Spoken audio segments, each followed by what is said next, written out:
이동을 하다가 저 앞에 달리는 승용차를 꽝 박았네요. 좀 심하게 박은 것 같은데요. 예. 일단 뒤쪽에서 블랙박스가 지금 비추고 있기 때문에 어떤 상황인지, 앞에서 지금 어떤 상황인지는 자세하게 나오지 않았지만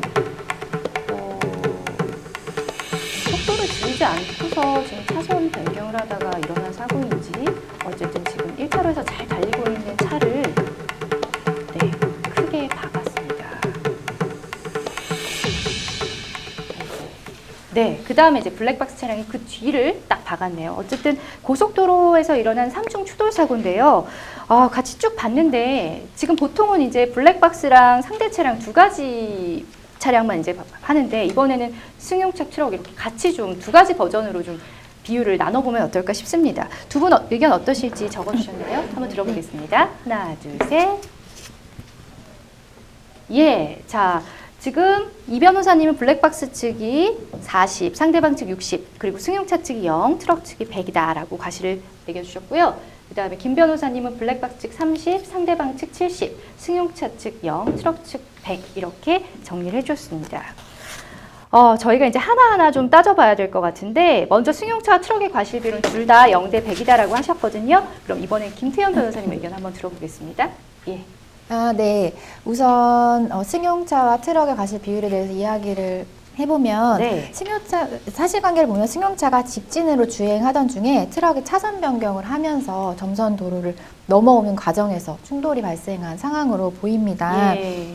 도로교통법상 모든 차의 운전자는 차의 진로를 변경하려는 경우에 그 변경하려는 방향으로 오고 있는 다른 차의 정상적인 통행 장애의 우려가 있을 때에는 네. 진로를 변경해서는 안 됩니다. 네. 구체적으로 이러한 차선 변경 사고에서 다른 차량의 통행에 장애를 주지 않으면서 진로 변경을 했는지를 판단하기 위해서는 방향 지시등을 켰는지 그리고 충분한 거리 유지를 했는지가 일단 중요한데요. 네. 구체적으로는 방향 지시등을 켜서 진로 변경을 할 것이라는 예정을 알리는 게 중요하고 그 다음에 변경하려는 차선에 있는 차량과 충돌하지 않도록 네. 충분한 거리를 유지하는 것이 중요합니다. 예. 그런데 이번 사고의 경우 트럭은 방향 지시등을 켜지 않은 것처럼 보여지거든요. 또한 거리 유지와 관련해서도 이미 승용차가 트럭 후면에 가까이 접근해 있는 상황에서 진로 변경을 시작하였기 때문에 네. 이 부분에서 거리를 유지하지 않은 과실이 있다고 보여집니다. 또한 승용차의 경우에는 특별하게 과속을 한 점은 보이지는 않습니다. 네. 따라서 트럭은 방향 지시등을 켜고 후사경으로 변경하는 차선의 옆이랑 뒤를 살폈어야 하는데 그러지 않았던 점에서 트럭의 과실이 명백해 보이고 네. 이미 직진으로 주행 중이던 승용차 차량으로서는 트럭이 진입할 것을 예상하지 못하였을 거고 피할 수도 없었을 거라고 보는 게 마땅하기 때문에 네. 트럭의 과실을 100%라고 일단 판단을 했습니다. 맞습니다. 정말 무리하게 진로 변경도 하면서 충분한 거리 유지도 하지 않았고요. 또 방향 지시등까지 켜지 않은 상태로 진입을 했기 때문에 100이다라고 하셨는데 이 변호사님도 같은 의견이실까요? 예, 거의 비슷합니다. 크게 예. 차이는 없는데 이거 사실은 저희가 지금까지 봤던 블랙박스 중에 가장 좀 충격적인 영상. 큰 사고였어요. 예, 예. 그래서 저도 움찔했는데 네. 사실 저도 지난주에 교통사고를 한번 당해가지고 그러셨어요. 예. 제 차가 반파되는 사고를 겪고 지금 아이고. 교통사고 치료를 받고 있는 중입니다. 어쨌든 지금 현장에 계시니 다행입니다. 네, 그래서 보니까 좀 더 걱정이 되는데 어땠냐면 이 사안은 지금 영상을 보시면 아시겠지만 네. 뭐 트럭 기사가 좀 졸지 않았나 이런 생각이 좀 듭니다. 그리고 지금 이 상황은 뭐였냐면 사각지대에 딱 들어온 상황에서 차선 변경을 해야겠다고 결심을 하고 바로 들어가는 건데요. 네. 아마 이제 운전하시는 분들 용어로 숄더 체크라고 이제 직접 이제 왼쪽을 보면서 들어가야 되는데 네. 그냥 이제 사이드 미러만 딱 보니까 없으니까 북 밀어버린 거죠. 잘 안 보일 때가 있어요, 저는. 예, 사각지대에 딱 들어온 예. 그 순간 이제 이분은 지금 이 승용차는 계속 진로가 앞질러 나가는 상황이기 때문에 네. 한 뭐 적어도 1초 정도만 이제 보고 여유를 뒀었으면 충분히 저런 사고를 막을 수 있었을 텐데 뭐 졸았거나 주의를 너무 안 했거나 이제 이런 상황으로 보입니다. 그래서 지금 저 승용차와 트럭 간의 사고는 0대 100이라고 일단 말씀을 드리고요. 네. 두 번째는 이 차가 지금 부딪히는 상황이 있는데 결국 앞선 차량이 선행사고가 났기 때문에 후행사고가 난 거기 때문에 네. 결국 이거는 이 후행 차량에 대한 과실을 아주 높게 잡을 수 없지만 예. 결국에는 후방 추돌의 경우에는 우리가 과실이 많이 잡힐 수밖에 없습니다.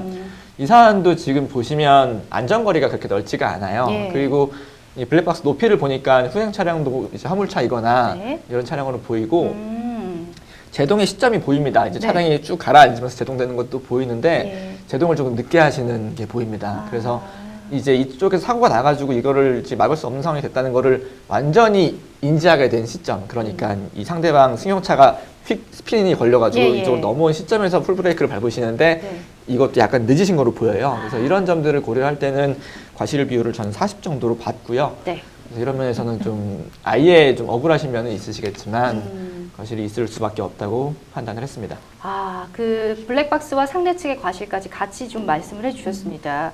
근데 이제 삼중 추돌이다 보니까 아무래도 좀 지금 여러 가지로 복잡한 상황이잖아요. 이 변호사님이 이제 40대 60이다? 라고 말씀을 해주셨고요. 네. 김태현 변호사님은 어떻게 보시는지 좀 궁금한데요. 네, 저는 지금 블랙박스 차량 30, 그 다음에 이제 트럭 70으로 네. 생각을 했는데요. 네. 이 변호사님과 거의 유사한데 조금 구체적으로 말씀을 드려보면, 예. 앞에서 추돌하는 사고 발생하면서 트럭 급제동을 하다 보니까 뒤따라 주행하던 블랙박스 차량도 정차를 해야 되는데 그 속도를 조절하지 못해서 일단은 지금 추돌이 또 발생을 한 걸로 보여집니다. 예. 그런데 이제 도로교통법 규정상 모든 차의 운전자는 같은 방향으로 가고 있는 앞차의 뒤를 따르는 경우 앞차가 갑자기 정지하게 되는 경우라고 하더라도 예. 그 앞차와의 충돌을 피할 수 있는 충분한 거리를 확보해야 합니다. 그리고 지금 시속 100km 정도로 주행 중이라고 가정을 했을 때에는 급제동 시에 필요한 거리가 약 100m 정도이거든요. 그래서 네. 블랙박스 차량이 100m 정도의 거리를 두고 운전을 했어야 되는데 그러지 못한 안전거리를 준수하지 못한 부분에 과실이 아주 명백해 보입니다. 네. 그럼에도 불구하고 이제 트럭 쪽에 과실이 있다고 생각했던 이유는 네. 다른 도로교통법 규정을 보면 모든 차의 운전자는 위험 방지를 위한 경우와 그 밖에 부득이하게 한 경우가 아니면 운전하는 차를 갑자기 정지시키거나 속도를 줄이는 등 급제동을 해서는 안 됩니다. 그래서 이 사안에선 예외적으로 이 트럭이 예외적으로 급제동을 할 수 있는 사안이었는지에 대한 검토가 필요한데요. 예. 앞에서 이미 살펴보았듯이 승용차와 트럭 간의 사고에서 트럭의 과실 비율이 100%라고 했기 때문에 이 사안을 급제동을 할 수 있었던 그런 사유가 있었던 사안으로 보기는 어렵기 때문에 애초에 이미 그러한 급제동을 할 수 있는 부득이한 경우에 해당하지 않기 때문에 앞선 과실이 인정이 되고 그러므로 인해서 트럭 운전자의 과실과 그 다음에 블랙박스 차량 운전자의 과실이 이 사건 사고의 손해 발생과 확대의 원인이 되었다고 볼 수밖에 없기 때문에 그 부분에 30% 정도의 과실을 인정하는 게 타당하다고 생각이 듭니다. 과실에는 조금 이제 비율이 달랐지만 어쨌든 같은 의견이신 네네, 것 같습니다. 맞습니다. 두 분이. 그런데 이제 고속도로의 경우에는 천천히 달릴 차량 같은 경우에 3차선이나 4차선 맨 끝 도로를 이용해야 한다라고 다들 알고 있잖아요. 그래서 고속도로 경우에 이제 1차선에서 저속 주행이나 정속 주행을 하면 불법으로 알고 계시는 분들이 많은데 실제로 그런지 궁금하네요. 네, 불법이냐고 항상 물으면 좀 답변이 애매한 부분이 있는데 불법은 예. 맞습니다. 법에 하지 말라고 되어 있는 부분이 있기 때문에 도로교통법과 도로교통법 시행령을 보시면 네. 고속도로에서는 1차로는 이제 추월 차선, 앞지르기 차선으로 규정이 되어 있습니다. 예. 다만 이제 그 도로 사정이 좋지 않을 경우에 추월 차선을 이용할 수밖에 없는 상황이 발생하는 경우에는 그 차선을 이용할 수 있다고 되어 있기 때문에 일반적으로 우리가 알고 있는 뻥 뚫린 고속도로에서는 1차로 정속 주행은 불법이다라고 말하는 거에 대해서 맞습니다라고 답변 드려야 됩니다. 근데 이제 초보 같은 경우에는 1차선에서 그런 거 잘 모르고 되게 천천히 달리셔가지고 네. 위험한 경우가 많습니다.